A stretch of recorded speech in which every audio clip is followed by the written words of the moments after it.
अस्सलाम वालेकुम दोस्तों, this is me Laraib Malik and welcome to my YouTube channel name learn how to learn literature. जी दोस्तों, तो आज हमने एक छोटी सी सीरीज़ का एक आगाज़ किया है जिसका नेम है हिस्ट्री ऑफ इंग्लिश लिटरेचर। तो एक ये हिस्ट्री है, तो हिस्ट्री को हम एक एपिसोड में कवर अप करने की कोशिश नहीं कर सकते क्योंकि बहुत लंबी हो जाएगी। तो इसलिए मैंने डिसाइड किया है कि मैं इसको छोटे छोटे सीरीज़ में डिवाइड करूँगी। हर एज के ऊपर छोटी सी एक वीडियो होगी, उसका लास्ट पे ओवरव्यू होगा ताकि आप लोगों को उसकी बेसिक इन्फॉर्मेशन अंडरस्टैंडिंग हो जाए। और दूसरा ये कि आज की जो वीडियो होगी उसमें हम क्या डिस्कस करेंगे, उसमें हम देखेंगे व्हाट इज़ लिटरेचर, बेसिकली जो लिटरेचर है वो क्या है। और देखेंगे, ओवरव्यू करेंगे ऑन ऑल एजेस, जितने भी एजेस या एरास कवर अप होते हैं हिस्ट्री ऑफ इंग्लिश लिटरेचर में, उन सबको देखेंगे। और तीसरे नंबर पे हम देखेंगे कि एक एज में ख़ास तौर पर हम क्या क्या चीज़ें डिस्कस करनी चाहिए, क्या क्या डिस्कस करते हैं, क्या क्या डिस्कस करेंगे। ठीक है, आप लोगों ने इस चीज़ का खास ख्याल रखना है और अपने चीज़ों को नोट डाउन कर लेना है क्योंकि आप इस फार्मूला को किसी भी एज के ऊपर, एरा के ऊपर अप्लाई कर सकते हैं और अपने एग्जाम पॉइंट ऑफ व्यू को भी बहुत अच्छे से क्लियर कर सकते हैं। तो अपना टाइम ज़्यादा वेस्ट नहीं करते और अपनी वीडियो को स्टार्ट करते हैं। What is literature? लिटरेचर क्या है फ्रेंड्स? जो लिटरेचर है वो बेसिकली एक रिफ्लेक्शन है of our society and expression of our feelings. ये क्या चीज़ें हैं?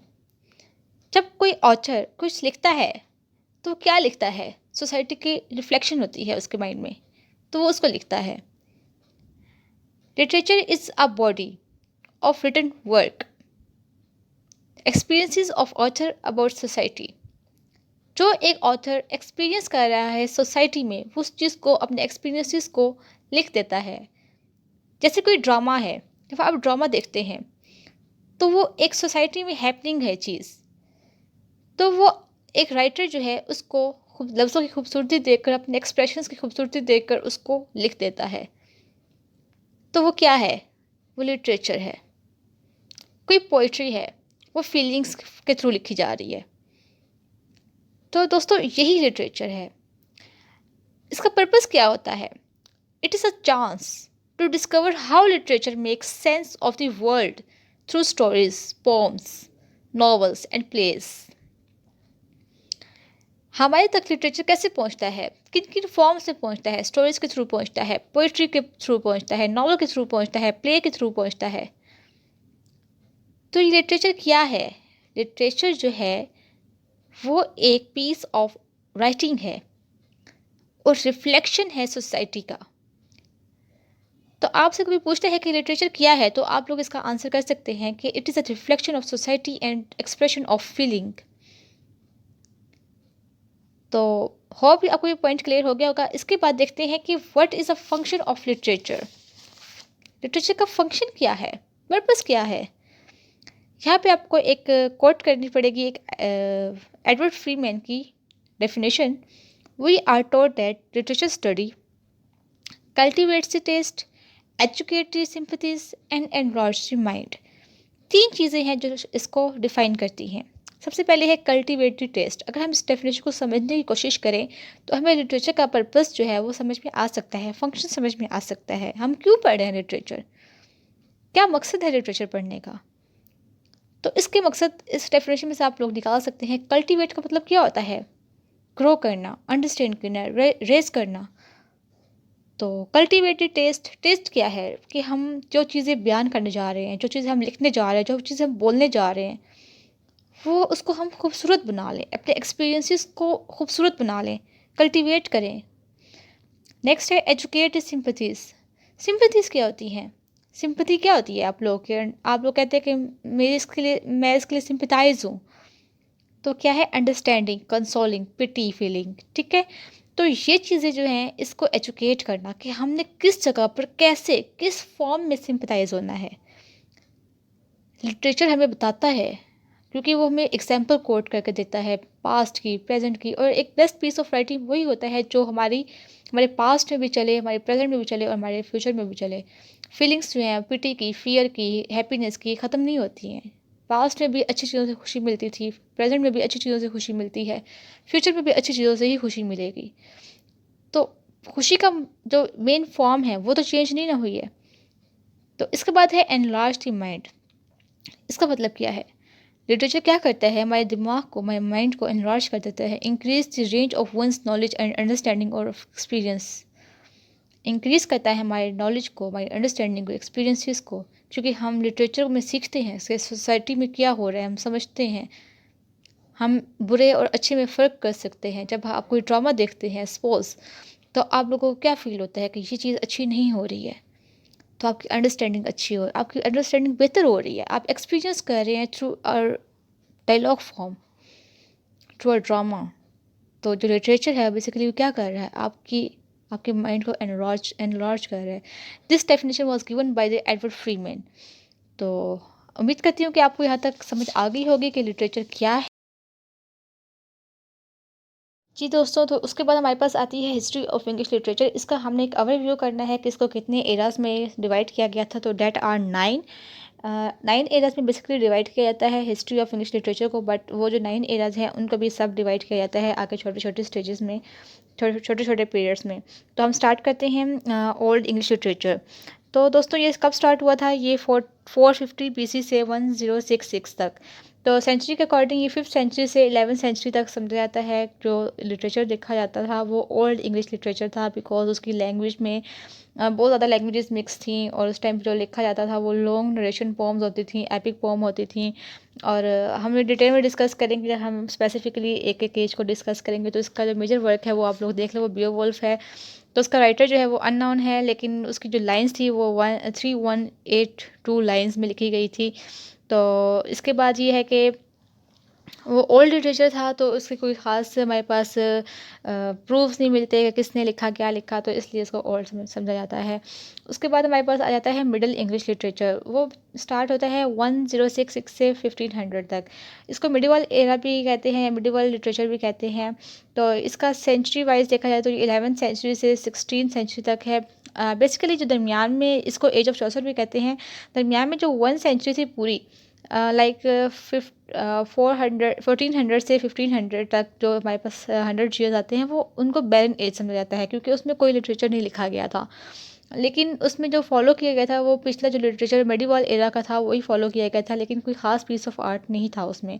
तो इसको एक और कहीं कहीं सोर्सेज से ये भी आता है कि ये एरा जो है ये 1066 से 1400 तक है, और जो दरमियान के 100 ईयर्स हैं वो हमारे पास बैरन हैं, तो मतलब बंजर हैं। इसके बाद हमारे पास आता है इंग्लिश रेनेसा। इंग्लिश रेनेसा जो है, रेनेसा क्या होता है, रिबर्थ है।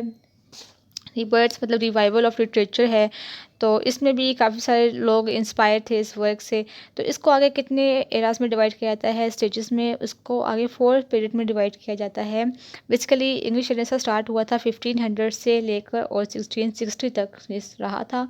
करीब करीब ये 160 ईयर्स थे, ठीक है। तो इसलिए इस सेंचुरी वाइज देखा जाए तो 16th सेंचुरी से 17th सेंचुरी तक था ये पीरियड। और 17th सेंचुरी भी फुल नहीं थी, बिकॉज अर्ली में ही ख़त्म हो गया था, लाइक 1660 में ये रेनेसा ख़त्म हो गया था। तो रेनेसा भी आगे फर्दर 4 पीरियड में डिवाइड किया गया है, जिसमें आते हैं Elizabethan period, Jacobean period, Caroline period and Puritan period. इन मतलब कि इनके पीरियड कैसे बनते हैं, क्योंकि कोई मूवमेंट हो रही है तो उसके अगेंस्ट कोई और खड़े हो गए, तो उन्होंने कोई मूवमेंट शुरू कर दी, तो वो एज उनके नाम से मशहूर हो गई। लाइक एलिजाबेथन पीरियड था, उसमें जो क्वीन थी, जो एलिजाबेथ थी, वो ड्रामा को बहुत लाइक करती थी, थिएटर को बहुत लाइक करती थी, तो उसने इस चीज़ को काफ़ी प्रोवोक किया था। लेकिन अगले जो कुछ ब्लड शेड होते रहते थे, लड़ाइयाँ होती रहती थी उस टाइम पे, किसी को ख़ास पहचान मिलती थी तो दूसरे कोई और बोलने लग जाता था कि नहीं, नहीं मिलनी चाहिए, तो उसकी मूवमेंट में एक नया एरा स्टार्ट हो जाता था। तो इस तरीके से छोटे छोटे ये पीरियड बनते रहे थे। लाइक जो एलिजाबेथन है उसका टाइम स्पेन है 1558 से 1603 तक, और जैकोबियन का है 1603 से 1625 तक, फिर कैरोलिन का है 1625 से 1649 तक, और फिर प्यूरिटन पीरियड है वो 1649 से 1660 तक।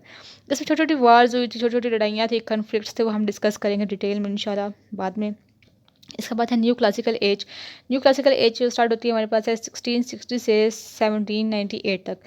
तो इसका न्यू का मतलब है न्यू, मतलब क्लासिकल, न्यू क्लासिकल एज है, दोबारा से एक नई क्लासिकल एज है। लेकिन इसको कहीं कहीं पे फेक भी कहा जाता है, फेक क्लासिकल एज भी कहा जाता है, बिकॉज इसमें क्लासिकल का मतलब क्या होता है कि एक बहुत ही सोबर पीस ऑफ आर्ट हो, लेकिन इसमें कुछ उल्टा ही था। जब आप लोग इसको डिटेल में पढ़ेंगे तो आप लोगों को समझ आ जाएगी कि इसमें किस टाइप का पीस ऑफ वर्क लिखा गया था।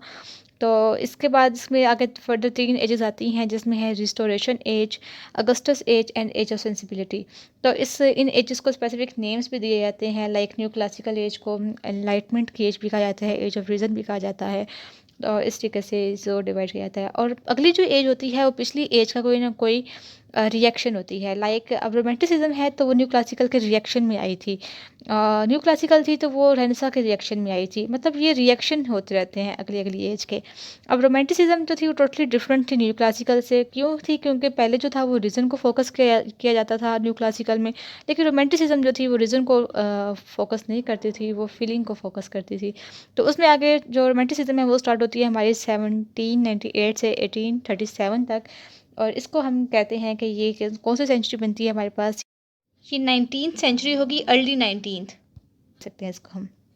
और इसमें आगे दो जनरेशन थी, फर्स्ट जनरेशन और सेकंड जनरेशन। जनरेशन से क्या मुराद है कि इसमें दो तरह के पोइट्स लिखते, दो तरह के पोइट्स थे। मतलब कि ग्रुप ऑफ पोइट ऐसा था जो एक अलग तरीके का फीलिंग और एक्सप्रेशंस को डिफ़ाइन करता था, और एक और ग्रुप ऑफ पोइट्स था जो अलग उसी फीलिंग्स को डिफ़ाइन करता था लेकिन किसी और तरीके से। तो इसलिए वो दो जनरेशन्स बन गई थी। इसके बाद हमारे पास आती है विक्टोरियन एज। विक्टोरियन एज हमारे पास स्टार्ट होती है 1837 से 1901, मतलब कि लेट 19th सेंचुरी। तो इसके बाद हमारे पास हाँ, जो विक्टोरियन एज है उसको कहा जाता है कि ये एज ऑफ आइडियल्स है। ये एज ऑफ आइडियल्स मतलब ये अपने लिए खुद कहते थे कि we are from the age of ideals. तो उसमें किस तरह का पीस ऑफ वर्क लिखा जाता था, रोमांटिक होती थी चीज़ें, लेकिन उसमें बहुत ज़्यादा चीज़ें उलट फुलट भी हुई थी क्योंकि लोगों को सिर्फ पैसा, अय्याशी और मतलब ब्यूटी, इस चीज़ के पीछे पड़ गए थे लोग। क्योंकि इससे पहले रोमांटिसिज्म की मूवमेंट थी तो उसमें थोड़ी सी फीलिंग्स को ज़्यादा प्रोवोक किया गया था, तो लोगों ने यहाँ पर फीलिंग्स को कुछ और ही मतलब दे दिया था। इसके बाद है मॉडर्निज्म। मॉडर्निज्म के फर्दर अगर दो में डिवाइड किया जाता है, मॉडर्निज्म 1 और 2। 1 जो है वो 1901 से 1923 तक थी, और उसके बाद 1923 से 1939 तक मॉडर्निज्म 2 थी। इसमें मॉडर्निज्म जैसे मॉडर्न वर्क है, कुछ ना कुछ डिफरेंट हुआ है। अब मॉडर्न आपको पता है कि 1900s में क्या क्या हुआ था, वॉर हुई थी, सेपरेशन हुई थी, और बहुत कुछ मतलब कि मुल्क दुनिया में हलचल से ज़्यादा मच गई थी। तो लोगों में थ्रेट था, हेट थी और ड्राइनेस थी, मतलब बहुत कुछ डिफरेंट था जो पहली एजेस में था ना उससे भी।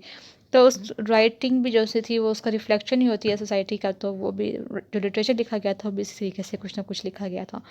उसके बाद पोस्ट मॉडर्न आती है। पोस्ट मॉडर्निज्म में क्या है, वो कब से स्टार्ट हुई थी, वो 1940 से 2000 तक स्टार्ट हुई थी। और उसके बाद हम देखते हैं कि 21st सेंचुरी लिटरेचर आता है जो हमारे पास, जो हम खुद पढ़े हैं 2000 से प्रेजेंट तक अभी तक, और बाद में जाकर इसको कोई और नाम मिल सकता है, इसको न्यू इंग्लिश लिटरेचर भी कहा जाता है। तो ये जो आज हम लिटरेचर पढ़ रहे हैं, जो आज हमारी सोसाइटी है, या ड्रामा लिखे जाते हैं, नावल लिखे जाते हैं, हिस्ट्रीज जो बन जाएंगी आगे आगे जाकर, तो ये किस तरीके से बन गई है। आज जो पोइट्री की कोई ख़ास फॉर्म है या किसी नावल की कोई ख़ास फॉर्म है, फॉर्म वो किस तरीके से बन गई है, उसके डेवलपमेंट, उनके डेवलपर कौन थे, उनको किसने बनाया, तो ये सब चीज़ें हम हिस्ट्री में पढ़ते हैं। ये नहीं कि सिर्फ हमने ये पढ़ना है कि अच्छा ये स्टोरी इस तरह की थी तो मतलब इस तरह के वाक़यात हो रहे थे तो इस तरह की स्टोरीज़ बन गई, नहीं। आप लोगों ने ये भी देखना है इसमें कि किस तरीके से एक पोइट्री है ना, तो उसके डिफरेंट टाइप्स होते हैं, डिफरेंट डिफरेंट फॉर्म्स होती हैं। तो वो किस तरीके से कौन कौन उसके पॉइंटर्स थे, किसने पहले यूज़ किया, फिर उसको किस तरीके से बाकी राइटर्स ने किससे इन्फ्लुएंस होकर यूज़ किया, तो किस तरीके से एक जो लिटरेचर है उसकी फॉर्म हमारे तक पहुंची है। तो आगे भी उसमें क्या क्या चेंजेस आ सकती हैं ये भी आप लोगों ने खुद सोचना है, क्योंकि आपने भी अपने एज के लिए कोई ना कोई ख़ास काम ज़रूर करना है, क्योंकि लिटरेचर के पर्सन हैं आप लोग, तो लिटरेचर के पर्सन का वर्क काम होता है कि वो कुछ ना कुछ अच्छा ज़रूर करें। तो इसके बाद हमारे पास छोटा सा एक टॉपिक रह गया है जो मैंने कहा था कि मैं आपसे डिस्कस करूँगी कि हम एक एज में स्पेसिफिकली क्या क्या चीज़ें डिस्कस करेंगे, तो वो मैं आपके साथ डिस्कस कर देती हूँ। वो आप लोग नोट डाउन कर लें, क्योंकि हर एज में हमने उस चीज़ों को लाजमी डिफ़ाइन करना है। जी, तो लास्ट हमारे पास था what we will discuss in each age. तो यहाँ पे कुछ पॉइंट्स हैं जो आप नोट कर लें। एज डिवाइडेड इनटू, मतलब एक एज को किस किस सब एजेस में डिवाइड किया जाता है, सब पीरियड्स कौन से हैं, और other names of age, characteristics of that specific age, ruler कौन था उस टाइम पे, सोसाइटी कैसी थी, क्या रिएक्शन था सोसाइटी का, व्हाई इज दिस एज, ये एज है क्यों, क्या मूवमेंट है इस एज में, मास्टर वर्क्स कौन कौन से हैं। इसके बाद है लिटरेरी कंडीशंस कैसी थी उस टाइम पे, लोग किस तरीके से अवेयरनेस थी लोगों में अबाउट लिटरेचर या कोई भी पीस ऑफ वर्क। तो रिलीजन कैसा था उस टाइम पे, मतलब इंग्लिश में है, मतलब इंग्लैंड में है ये लिटरेचर, तो वहाँ पे कैथलिक्स थे, प्रोटेस्टेंट्स थे, क्लर्जी मैन से किस टाइप के, मतलब रिलीजन में उस टाइम पे क्या सूरत हाल थी। वाई ट्रेंड चेंज, मतलब कि एक जो मूवमेंट है वो, ये ट्रेंड है वो क्यों चेंज हुआ। रीज़न क्या थी उसके बिहाइंड, या फ़िलोसॉफ़िकल पॉइंट ऑफ व्यू क्या है। और उसके बाद है रोल ऑफ़ क्रिटिसिज़्म, उस टाइम पे जो क्रिटिसिज़्म था वो क्या था, क्योंकि क्रिटिसिज़्म का रोल भी काफ़ी ज़रूरी होता है किसी भी क्रिएटिव वर्क के लिए। किसी चीज़ को हाईलाइट या क्रिटिसाइज़ किया जाता है तो ही उसकी आगे एक्सेप्टेंस बढ़ती है या उसकी रिजेक्शन होती है। उसके बाद लास्ट पे है रिमार्केबल नेम्स, जो भी इस एरा के रिप्रेजेंटेटिव्स हैं वो कौन-कौन से हैं। ये चीज़ें हम डिस्कस करेंगे इंशाल्लाह हर एक एज के बारे में। और उम्मीद करती हूँ आपको आज की वीडियो पसंद आई होगी। तो पसंद आ गई है तो लाइक कर दें, शेयर कर दें, बेल आइकन पे क्लिक कर दें। और अपनी दुआ में याद रखिएगा। इंशाल्लाह मिलते हैं नेक्स्ट वीडियो में। अल्लाह हाफ़िज़।